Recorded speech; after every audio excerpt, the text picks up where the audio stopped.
नमस्कार, स्वागत है आप सभी का कृति भूमि न्यूज चैनल के मंच पर। दोस्तों, मैं हूं मनदीप शर्मा और आप इस वक्त लाइव तस्वीरों में ग्राम पंचायत बड़ौदा की आपको तस्वीर दिखाएंगे। बड़ौदा ग्राम पंचायत में सरपंच है पूजा देवी और धर्मपत्नी है सतेंद्र जी की, जो एज ए प्रतिनिधि हमारे साथ मौजूद है। दोस्तों, गाँव के विकास कार्यों को लेकर अब हम बात करेंगे सतेंद्र जी के साथ कि सतेंद्र जी ने क्या क्या विकास कार्य गाँव में कराए हैं और क्या है मूल समस्याएं गाँव की। तो सतेंद्र जी, सबसे पहले तो कृति भूमि न्यूज चैनल के मंच पर हम आपका स्वागत करते हैं और अपने दर्शकों को हार्दिक सुबह की नमस्कार। मैं सबसे पहले कृति भूमि चैनल का हूँ जो मेरे गांव बड़ौदा में आके गांव की समस्याओं के बारे में और विकास कार्यों के बारे में जानकारी ली। अब मैं आपसे सबसे पहले सतेंद्र जी ये बात पूछना चाहूँगा कि अभी तक जो विकास कार्य गाँव आ चुके हैं अभी तक। देखो, हम लगातार दूसरी बार गांव में का जो सौभाग्य मिला है, हमें दूसरी बार चुन के आए 2016 से लेके आज तक हमने जो गांव में निम्न विकास कार्य करवाए हैं, जैसे कि मेन गलियां, जो गांव की मेन गलियां थी उनको बना है। जहां पर जमीनों पे कब्जे हुए थे, जो पता नहीं कितने दिनों से जमीनों पे कब्जे हुए थे, उन कब्जों को पूरी जमीन, पंचायती जमीन को खाली करवाया है। और एक बाबा मुन्नी की जो गली थी वो 13-14 फुट चौड़ी थी, 12-13 ही, उसको 36 और 42 फुट चौड़ी करके और उसको मंदिर तक बनाने का काम किया है। हमारे स्टेडियम बना हुआ था, लेकिन स्टेडियम का कोई रास्ता नहीं था। सीधा बिल्कुल प्लाटों से कब्जे हटवाकर सीधा वो रास्ता हमने स्टेडियम के मिलाया है। निकासी को लेकर बात करते हैं। आपके गांव में पानी की निकासी नहीं, मेरे गांव में सबसे मेजर डिफेक्ट यही है, जो परेशानी है गांव के पानी की निकासी नहीं है। आपने बहुत बढ़िया प्रश्न पूछा और मैं ये नहीं है कि भी 2016 से बन रहा, मैं ये कह दूं ये भी बढ़िया हो गया, वो भी नहीं।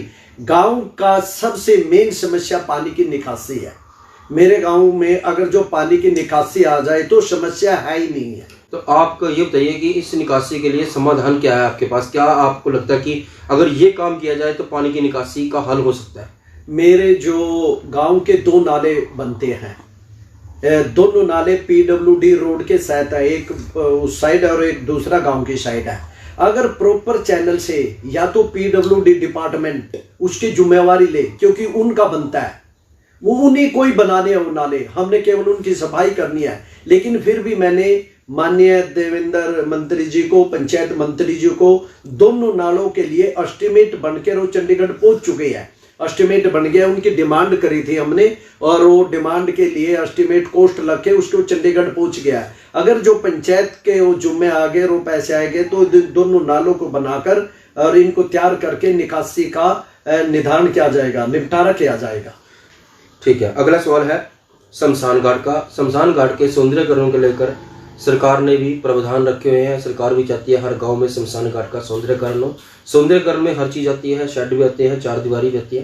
तो आपके गांव शमशान घाट की क्या पोजीशन है? मेरे जो शमशान घाट, 2 शमशान घाट है, एक ऐसी शमशान घाट, एक जनरल शमशान घाट, और एक हमारी कब्रिस्तान है जो मुसलमानों के भी यहाँ बहुत सारे घर है, एक हुआ है। लेकिन जो जनरल शमशान घाट है वो विदाउट पंचायत, विदाउट सरकार, जो गांव के कुछ व्यक्तियों ने गांव के चंदा की वजह से बहुत बढ़िया है, लेकिन फिर भी उसके 4 दीवारी और शेड नहीं है, क्योंकि चंदे से इतने काम बन पाता है। पेड़ लग गए, पानी हो गया, पेड़ों में पानी चलेगा, साफ सफाई हो गया, लेकिन 4 दीवारी दोनों में, एससी में तो बिल्कुल भी सुविधा नहीं है। एससी के तो 4 दीवारी और शेड दोनों बनने चाहिए, और यहाँ भी 4 दीवारी, दरवाजा और उसके रास्ते को गवर्नमेंट ने दुरुस्त करना चाहिए और ये बनाने चाहिए। गांव की स्कूल व्यवस्था कैसी है आपकी? इसको गांव की स्कूल व्यवस्था ठीक है, गांव के ठीक है, बिल्डिंग ठीक है, हॉल ठीक है, ग्राउंड ठीक है, हमने मिट्टी का भरत करवा के और उसको ठीक दुरुस्त किया है, मतलब स्कूल ठीक है, बढ़िया है। बात करते हैं गांव वासियों के स्वास्थ्य को लेकर, तो डिस्पेंसरी की क्या पोजीशन है गाँव में? हाँ, डिस्पेंसरी के भी ठीक है, ठीक डॉक्टर है, 2 डॉक्टर है, वो अच्छे हैं, बाकी डॉक्टरों की कमी है। वहाँ पर जो बात है डॉक्टरों की कमी है, बाकी साफ सफाई से इसके लिए कुछ आपने स्टेप उठाया है? हाँ, हमने सरकार से अनुरोध किया था कि भी हमारे जो हॉस्पिटल में है ना, डॉक्टरों की टीम को मतलब बैठा जाए। यहाँ पर उनके क्वार्टर बने हुए हैं, जब से हॉस्पिटल पीएचसी बनी है, सरकारी आवास भी है यहाँ, लेकिन रात को यहाँ पर कोई डॉक्टर नहीं रहता। हमने गवर्नमेंट को, सरकार को डिमांड भेजी थी, यहाँ परमानेंट कोई डॉक्टर रात को भी रहे। सफाई व्यवस्था को लेकर क्या है गांव में आपकी तस्वीर? जोड़ों की सफाई की बात कर रहे हैं या गलियों नालियों की सफाई की बात करें, तो इसके ऊपर क्या कहना चाहिए? जैसे जोड़ों का नवीनीकरण होना चाहिए, जोड़ों में गंद है वो अट चुके हैं।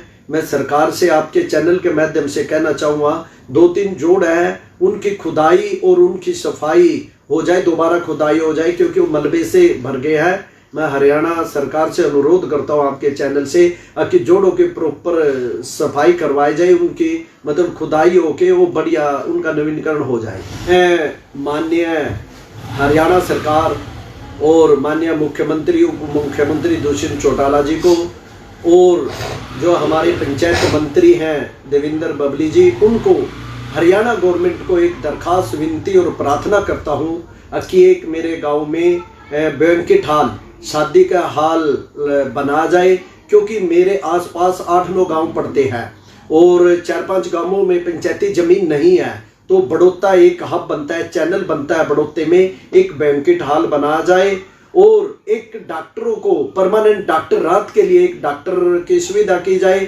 स्कूल में, मेरे अपने सरकारी स्कूल में पीएनओ की भर्ती की जाए, माली की और पीएन की भर्ती हो, और एक चौकीदार की भर्ती हो, और ऐसे ही पीएचसी में, और हमारा जो पशु हॉस्पिटल है उसमें भी परमानेंट डॉक्टर की मतलब जरूरत है गांव की। और जो मैंने बोला है कि 2 नाले, केवल 2 नाले, बाकी गांव का काम तत्पर पंचायत चला रही है। 2 नालों का जो पीडब्ल्यूडी रोड के दोनों नाले, एक बैंकेट हॉल, और हमारे सरकारी गवर्नमेंट स्कूल में मतलब एक पीएन और चौकीदार और एक माली, और ऐसे ही सरकारी हॉस्पिटल में, मतलब ये सुविधा मैं गवर्नमेंट से करता हूँ, माननीय हरियाणा सरकार से करता हूँ कि भाई ये हमारे गांव को ये सुविधा दी जाए, क्योंकि प्रॉपर बड़ौदा एक ऐसा गांव है, यहाँ पर बैंक, यहाँ पर हॉस्पिटल आसपास के गांव में नहीं है। यहाँ पर एक आने वाले भविष्य में भविष्य देखा जाता है कि ताकि मैं हरियाणा गवर्नमेंट से कह सकूँ और ये सुविधा मेरे गांव को दे सके। सवाल आपसे कि आपके गांव में मुद्रा योजना से कितने लोगों का फायदा हुआ है? मैं जो मुद्रा योजना जो हरियाणा गवर्नमेंट ने, सरकार ने चलाई हुई है, इसमें जो मुद्रा योजना में मेरे यहाँ मतलब ना तो मैं उसको ये कह सका बहुत सारे लोगों को फायदा हुआ है, और ना ये कह सकता कि बहुत कम लोगों को इसको हानि हुई है। मेरे गांव में कम से कम 3 बार ऐसा ब्लॉक के अंदर मेला लगा है, उसमें से 4 व्यक्तियों को लाभ मिला है, और जबकि एक लिस्ट में 5-6 आदमियों का लिस्ट होता था, मिला केवल 4 का है। और बैंक को मैं बिल्कुल कहता हूँ ये ठोक के, बैंक वालों की गारंटी में बांट दिया, अगर जमीन की, प्रॉपर्टी की, उनको मतलब यानी कि उन लोगों को ये कहेगा अभी आपका लोन नहीं हो पाएगा मुद्रा से, आपने किसी किसान की, किसी मकान की कोई रजिस्ट्री देनी पड़ेगी, तब जाके होगा। बैंकों इस बारे में प्रधानमंत्री से क्या अनुरोध करेंगे? मैं माननीय प्रधानमंत्री से यही प्रार्थना करता हूं, अपील करता हूं कि जो स्कीम, इतनी बढ़िया स्कीम मुद्रा, इतनी बढ़िया नौजवान बेरोजगार युवकों के लिए चलाई हुई है, मैं माननीय प्रधानमंत्री से यही आग्रह करूंगा, प्रार्थना करूंगा कि बैंकों को दिशा निर्देश दिया जाए, या कोई एक शिकायत का ऐसा पोर्टल बना जाए कि जो बैंक का मैनेजर या अधिकारी मुद्रा लोन के अंगेंस्ट में प्रॉपर्टी, रहन या कोई भी गारंटी मांगता है, ताकि सीधा संपर्क और बैंक के कर्मचारियों पे कार्रवाई हो सके। मैं जब भी प्रधानमंत्री से ये मुद्रा योजना का नौजवान युवकों को तभी इसका डायरेक्ट लाभ मिलेगा, सफल होगी, तब बैंक के कर्मचारियों को, मैनेजरों पे बड़े लेवल पे नकेल कसी जाएगी, तभी इसका लाभ मिल पाएगा। अन्यथा ये बंद खाते में रहेगी, क्योंकि वो गारंटी मांगते हैं, सिक्योरिटी मांगते हैं, गरीब आदमी को, युवक को इसका लाभ नहीं मिलता।